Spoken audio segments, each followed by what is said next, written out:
30 বছর পরে নির্বাচনে আমরা যারা প্রতিদ্বন্দ্বিতা করেছি আমরা এক একজন ইতিহাসের পাতায় আমাদের নাম লেখা থাকবে। একই সাথে নাম লেখা থাকবে জাহাঙ্গীরনগর বিশ্ববিদ্যালয়ের যেসব স্টুডেন্টরা এই নির্বাচনে ভোট প্রদান করেছেন। এবং আজকেই অফিসিয়ালি ঘোষণা হয়েছে যাদের নির্বাচিত প্রতিনিধিদের নাম ঘোষণা হয়েছে এবং জাহাঙ্গীরনগর বিশ্ববিদ্যালয়ের শিক্ষার্থীরা তাদের নির্বাচিত প্রতিনিধি পেয়েছে আলহামদুলিল্লাহ। এবং আজকের এই প্রেস ব্রিফিংয়ে আমরা স্মরণ করতে চাই জাহাঙ্গীরনগর বিশ্ববিদ্যালয়ের শিক্ষার্থী সংসদ নির্বাচনের ভোট গণনা করতে আসা আমাদের একজন সম্মানিতা শিক্ষিকা জান্নাতুল ফেরদৌস ম্যামকে, যিনি ভোট গণনা করতে এসেই আসার আগে আমাদের সিনেট ভবনের বারান্দায় হঠাৎ অসুস্থ হয়ে পড়ে যান এবং ওনাকে এনাম মেডিকেলে নিয়ে যাওয়ার পরে ডাক্তার মৃত ঘোষণা করেন। আসলে আমরা এরকম একটা উৎসব মুখর পরিবেশে এরকম একটা মর্মান্তিক ঘটনা শুনতে পাবো এই ধরনের কখনো আশা করি নাই। আমরা মহান আল্লাহ তাআলার কাছে ম্যামের সর্বোচ্চ পুরস্কার কামনা করি। আল্লাহ তাআলা ম্যামকে জান্নাতুল ফেরদাউস দান করুন।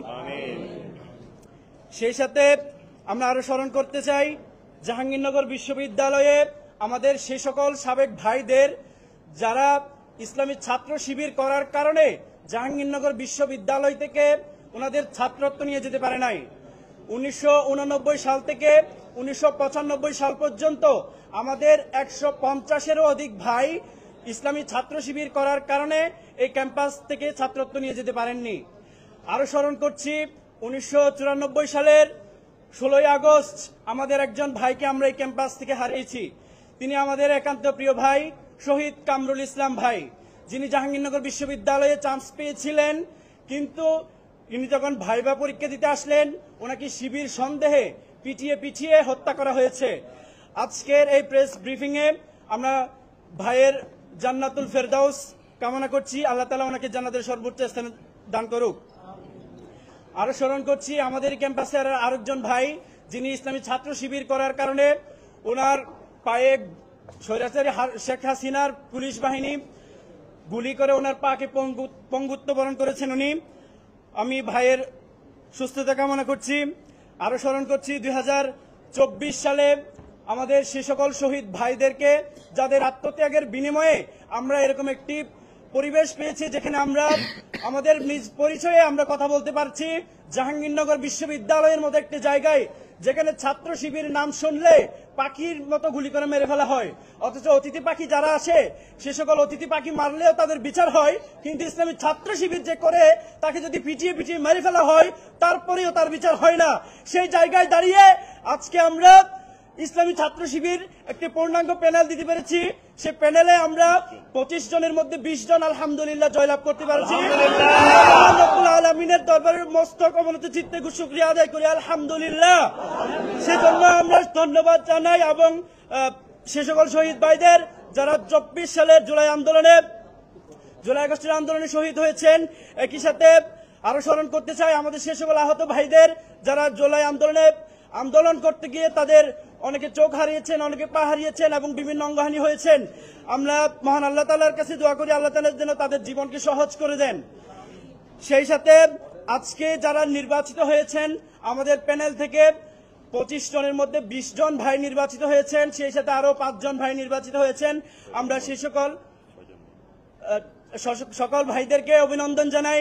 আল্লাহ তাআলা যেন তাদের কাজকে সহজ করে দেন, তারা যেন এই বিশ্ববিদ্যালয়কে একটি আধুনিক বিশ্ববিদ্যালয় এবং বিশ্বের সেরা বিশ্ববিদ্যালয়ের মধ্যে একটিতে পরিণত করতে পারে। সেই জন্য আল্লাহ যেন তাদেরকে সহযোগিতা করেন সে দোয়া কামনা করি। একই সাথে তাদের প্রতি একটা আবেদন থাকবে, তারা যেন তাদের দায়িত্ব যথাযথভাবে পালন করেন, কোনো মতেই যাতে তারা কখনো শিক্ষার্থীদের মতানৈক্যের বিরুদ্ধে গিয়ে কখনো বিরোধী কোনো কাজ না করেন সেজন্য তাদেরকে আহ্বান জানাবো। কিন্তু বাংলাদেশ ইসলামী ছাত্র শিবির সমন্বিত শিক্ষার্থী জোট প্যানেল থেকে আমি বিপি পদে প্রতিদ্বন্দ্বিতা করেছিলাম। আল্লাহ তাআলা চাননি যে আমি নির্বাচিত হই, তিনি হয়তো আমার জন্য এর চেয়ে ভালো কোনো কিছু আমার কপালে রেখেছেন। সেজন্য আল্লাহ তাআলা আমাকে হয়তো এখান থেকে দায়িত্ব থেকে বিরত রেখে আমাদের আরেকজন ভাই আব্দুর রশিদ জিদু ভাইকে সেই দায়িত্বটা দিয়েছেন। আল্লাহ তাআলা ভাইয়ের কাজকে সহজ করে দিন, ভাইয়ের কাজের মধ্যে বরকত দান করুন। এবং একই সাথে আমি আপনাদের সামনে অনেক সময় বলেছিলাম যে আমি নির্বাচিত হতে পারলে যে যে কাজগুলো করার প্রত্যয় ব্যক্ত করেছিলাম, আমি আব্দুর রশিদ জিদু ভাইকে সেই কাজগুলো বাস্তবায়ন হওয়ার ব্যাপারে সহযোগিতা করবো ইনশাল্লাহ। একই সাথে আমাদের পূর্ণাঙ্গ প্যানেল যারা নির্বাচিত হয়েছে তাদের সকল কাজে, সকল মতের, সকল পরামর্শে আমি তাদের সাথে থাকবো ইনশাল্লাহ। সবসময় ভাইদের পাশে আমি থাকবো ইনশাল্লাহ।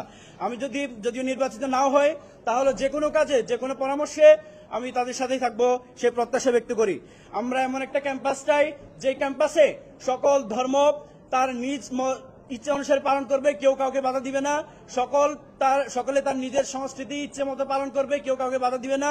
এবং যে তার মত ইচ্ছে মতো বলবে, কিন্তু কেউ কাউকে বাধা দিবে না। আমরা এমন একটি ক্যাম্পাসে লালন করি এবং ইনশাআল্লাহ আমরা প্রত্যাশা করি যারা নির্বাচিত হয়েছেন তারা এই বিষয়টি এনশিওর করবেন ইনশাআল্লাহ। আর আরো একটা বিষয় বলে দিতে চাই, জাকসু হচ্ছে এমন একটা প্ল্যাটফর্ম যে প্ল্যাটফর্মের মাধ্যমে শিক্ষার্থীদের অধিকারগুলো যৌক্তিকভাবে বিশ্ববিদ্যালয়ের কাছ থেকে আদায় করা সম্ভব। কিন্তু দীর্ঘ 33 বছর সেই শিক্ষার্থীদের কণ্ঠস্বর, শিক্ষার্থীদের প্রতিনিধিরা জাকসু সেই নির্বাচন অনুষ্ঠিত হয়নি। আমরা প্রত্যাশা করব যারা নির্বাচিত হয়েছেন তারা প্রতি বছর যে জাকসু নির্বাচন অনুষ্ঠিত হবে সেটা এনশিওর করে যাবেন বলে প্রত্যাশা করছি। সর্বশেষ এই নির্বাচন অনুষ্ঠিত হতে গিয়ে শুরু থেকে আমরা বেশ কিছু ভুল ত্রুটি পরিলক্ষিত হয়েছে, কিছু অব্যবস্থাপনা লক্ষ্য করেছি, যেগুলো আমরা প্রত্যাশা করব আগামী বছর থেকে যখন নির্বাচন অনুষ্ঠিত হবে তখন থেকে এই ধরনের কোনো অব্যবস্থাপনা থাকবে না বলে আমরা প্রত্যাশা করি। সবশেষে আমরা সাংবাদিক বৃন্দ যারা আছেন ওনাদেরকে অনেক অনেক বেশি ধন্যবাদ জানাতে চাই। আপনারা অনেক পরিশ্রম করে আমাদের নিউজগুলো কভার করেছেন, আমাদের ক্যাম্পাসে এসেছেন, সকাল থেকে এসেছেন, রাতে গিয়েছেন। বিশেষ করে শেষ 3 দিনের কষ্ট আপনাদের অনেক বেশি কষ্ট হয়ে গেছে, সেটা আমরা বুঝতে পেরেছি। আমরা প্রত্যাশা করব যে আপনারা আমাদের ভালো দিকগুলো তুলে ধরবেন এবং ভালো কাজে সহযোগিতা করবেন। যদি আমাদের যারা নির্বাচিত হয়েছে তারা যদি কোনো ভুল ত্রুটি করে থাকে সেটারও সমালোচনা করবেন, কারণ মানুষ কখনোই ভুলের